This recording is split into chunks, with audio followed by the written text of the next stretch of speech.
और ये मकबूल जान साहब, ये एक बाकायदा मेथड नजर आ रहा है पाकिस्तान मुस्लिम लीग नवाज का पिछले कुछ दिनों से, और ये तो नहीं कहा जा सकता कि उसका इफेक्ट क्या आ रहा है, जो उनका डिजायर्ड रिजल्ट है वो इनको मिल रहा है, लेकिन ये बड़ी अफसोस की बात इस सेंस के अंदर है कि अदलिया का एक वक़ार है और ये सीनियर लीडरशिप है और पूरी पार्टी जो है इस तरह की स्टेटमेंट्स देती है। अदलिया को भी तो नोटिस लेना चाहिए सर इन ऐसी स्टेटमेंट्स का।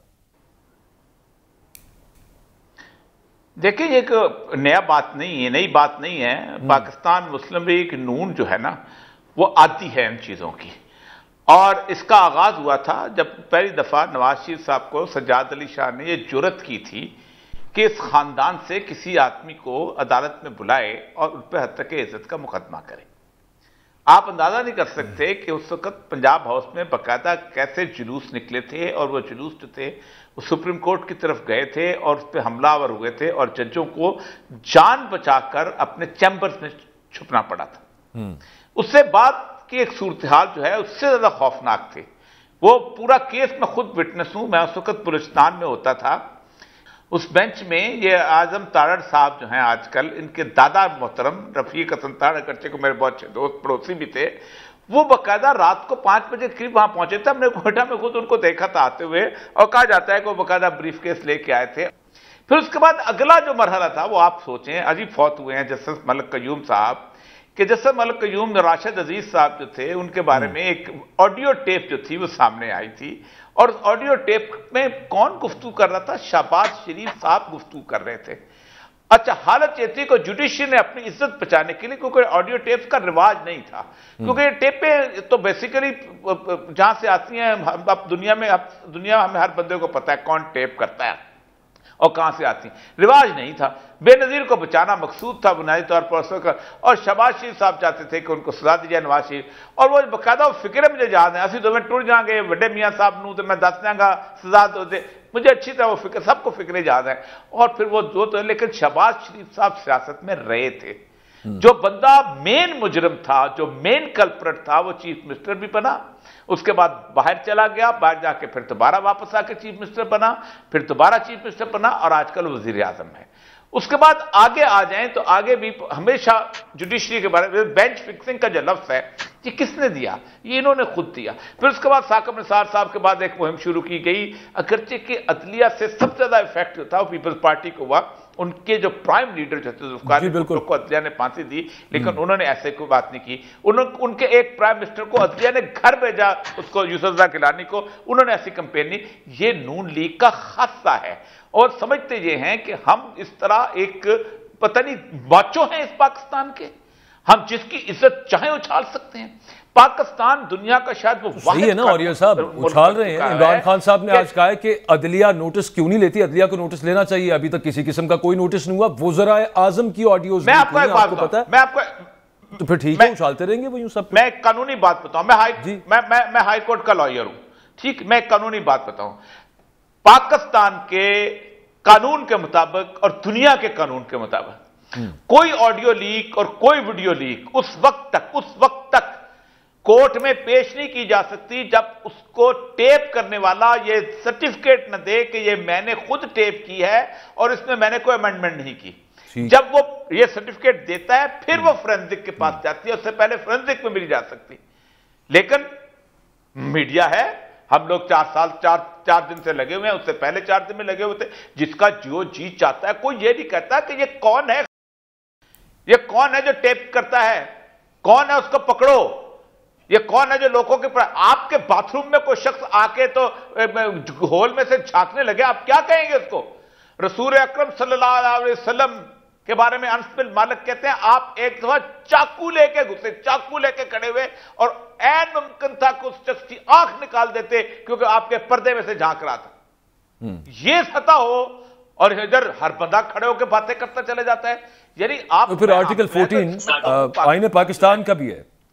अतर काजमी साहब, राना सनाउल्लाह साहब की सरबराही में कमेटी बनी थी, उसमें से कुछ नहीं निकला, आगे भी कुछ नहीं निकला। मोस्ट प्रोबेबली कुछ और ऑडियो लीक्स भी आ जाएंगी, हत्ता कि साबिक आर्मी चीफ कह रहे हैं कि मैं ऑडियोज रिकॉर्ड करता रहा हूं। तो यहां पे फिर क्या ही उम्मीद रखी जा सकती है? और ये जो सिक्योरिटीज वापस ली गई हैं जजेस की, क्या ये मैसेज भी हो सकता है कि हमारे खिलाफ कुछ करेंगे, किसी भी तौर जाएंगे तो रिटायरमेंट के बाद भी नहीं हम आपको जो है ना वो किसी किस्म की फैसिलिटीज लेने देंगे, जो एंटाइटलमेंट थी उनकी, और हर तरह से बैचिंग करेंगे? टू बी ऑनेस्ट, ये जो जजेस की सिक्योरिटी लेने का, वापस लेने का मामला है साबिक जजेस की, मुझे इसकी तफसीलात नहीं पता है, लेकिन मैसेज तो माजी में भी दिए जाते रहे ना। आपको मैं छोटी सी मिसाल दे दूं, एक लोन कमीशन बना था यहाँ 90s में कोऑपरेटिव स्कैंडल पे। उस लोन कमीशन में के सरबराह एक जस्टिस साहब थे, उन्होंने क्या फैसला दिया था, वो बाद में सेनेटर बने। उसके अलावा आप ये देख लें कि कौन सा जज किस बेंच में था और उसको बाद में कौन कौन सा सियासी ओहदा दिया गया, वो सारी तफसीलात आपको मिल जाएंगी। तो मैसेज तो बड़ा दिया जाता है। आज सईदुज़्ज़मान सदीकी साहब थे, वो ऑलमोस्ट मतलब बिस्तरे मर्ग पे थे, फिर भी उनको उठा के गवर्नर बनाया गया। क्यों? मैसेज देना था। तो मैसेज तो दिया जाता है कि हमारे साथ हो गए तो आपके हम भी लुक आफ्टर करेंगे, और यही वजह है। आप ये कोई एक जमात का नहीं, आप पीपल्स पार्टी को देख लें कि वो यूसुफ रजा गिलानी साहब जो पाकिस्तान की सबसे बड़ी आईनी अदालत से नायल हुए, उनको दोबारा सेनेट में लाना, उनको सेनेट के चेयरमैन के लिए खड़ा करना, वो क्यों जिद था? यही मैसेज देना कि जनाब आप अगर रियासत से ज्यादा हमारे ताबेदार होंगे तो हम आपको भी लुक आफ्टर करेंगे। वही यही वजह है कि फिर आपको वही चेहरे घूम फिर के ब्यूरोक्रेसी के अंदर भी और सियासतदानों के अंदर भी, हर जमात के अंदर वही 3-4 चेहरे घूम फिर के, या इससे थोड़े ज्यादा होंगे, वही आपको मुख्तलिफ ओहदों पे नजर आते हैं। और फिर सारे मिलके ये जो जूनियर जजेस एलिवेट होने का सब मामला चलता रहा, वो बात थोड़ी हम डायग्रेस कर जाएंगे टॉपिक से, लेकिन फिर सभी जिम्मेदार है ना उस सब मामले के अंदर। ताहिर मलिक साहब, जो भी आप बात कर रहे थे कि इलेक्शंस होने, अदालतों का बड़ा अहम रोल होगा, उसकी वजह से थोड़ा सा पहले अंडर प्रेशर लाने की कोशिश की जा रही है। उसके अलावा इमरान खान की गिरफ्तारी, इमरान खान की नाअहली, ये भी मुमकिनात में से है कि वो चूंकि हुकूमत चाह रही है, मरियम नवाज साहबा बरमला इस ख्वाहिश का इजहार करती हैं, तो ये सब कुछ भी अदालतों के अंदर होना है, तो वहां पर भी इस हवाले से भी प्रेशर रखा जाए थोड़ा सा।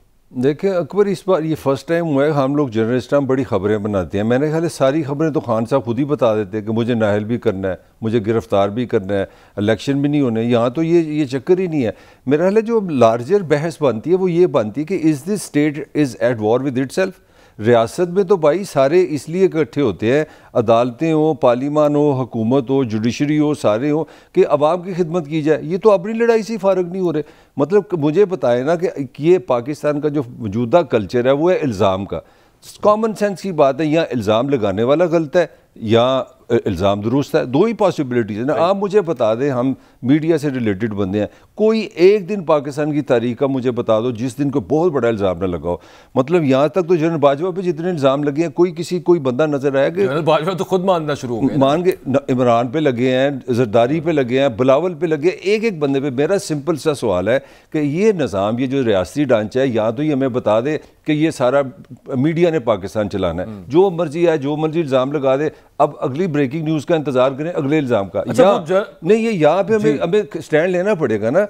ये अगर हमारी सुप्रीम कोर्ट ने JIT बना दी थी पनामा के सिलसिले में कि नहीं हमने ये फैसला करना है, हालांकि इन्वेस्टिगेशन उनका काम नहीं है, तो हमारी क्या अदालतों का ये फ़र्ज़ नहीं कि वो एक दफ़ा खड़ी हो जाए कि यार ये, मतलब मुझे बता दें, कल आपने इस शो में एक बंदे ने आपको बताया जो एक्सपर्ट है कि FIA पाकिस्तान का जो सिस्टम है उसको 1 मिनट में पता चल जाता है कि ये वीडियो किसने अपलोड किया। तो यार हम क्या ब्लाइंड हो गए हैं? हमें नज़र नहीं आ रहा है कौन क्या कर रहा है? तो ये किसने करना है? मैंने करना है, मीडिया ने करना है, ये इदारों का काम है। अदालतें आ गए हैं और सबका दूध का दूध और पानी का पानी करना ही है। हसन हुसैन नवाज साहब की वो JIT से मुझे याद आया, वहां पे वो पेश हुए थे, एक तस्वीर उसकी लीक हुई थी, काजमी साहब आपको भी याद होगा, और वो उसके ऊपर इन्वेस्टिगेशन हुई थी, और जिस बंदे ने लीक की थी, उमर चीमा साहब ने स्टोरी दी थी बाकायदा कि he that person has been taken to task, नौकरी से निकाल दिया गया था, इतना गुस्सा चढ़ा था। वो पहुंच तो बंदा जाता है, और एक ट्वीट उन्हें पता चल गई थी 2000 कब की बात है ये भला, 17 की, 16-17 में।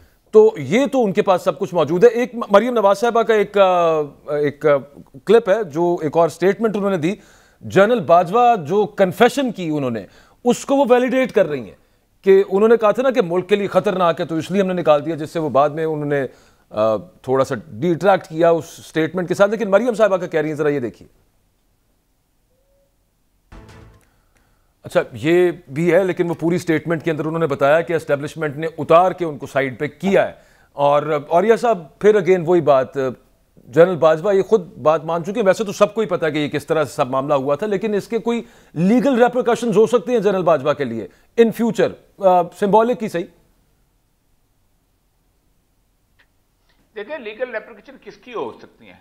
असलम बेग ने कहा कि मैंने पाकिस्तान की सुप्रीम कोर्ट को फोन किया और मैंने कहा देखो तुम फैसला तो कर रहे हो, कि ज़ियाउल हक ने ये इलेक्शन जो थे ये अपना इलेक्शन ये जो कब्जा किया था ये गलत था, जो ज़रपर था, लेकिन तुम असेंबली मत बहाल करना क्योंकि अब कौम इलेक्शन में उस पर हुआ कोई एक्शन? कुछ नहीं हुआ।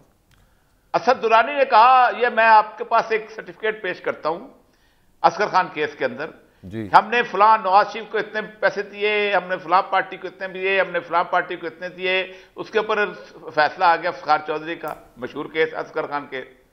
कुछ हुआ? कुछ नहीं हुआ। देखें, एक था जस्टिस मुनीर, बड़ा मजे का आदमी था, उसने पाकिस्तान की जो है तारीख सेट की है। हम सारी जो खराबियां हैं ना, उसी ने जो अम्ब्रेला दिया था फौज को, हम उससे चलते हैं। उसने कहा था सक्सेसफुल रेवोल्यूशन इज जस्ट, फाते इनकलाब जो है वो जायज होता है, यानी एक आदमी जो ताकत से आ जाए वही कानून बन जाता है।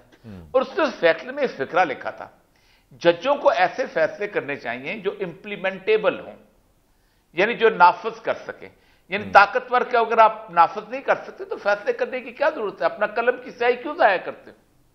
तो असल मसला यह है कि बाजवा साहब को पता है उनका कोई हाथ नहीं डाल सकता, इसलिए बोलते जा रहे हैं।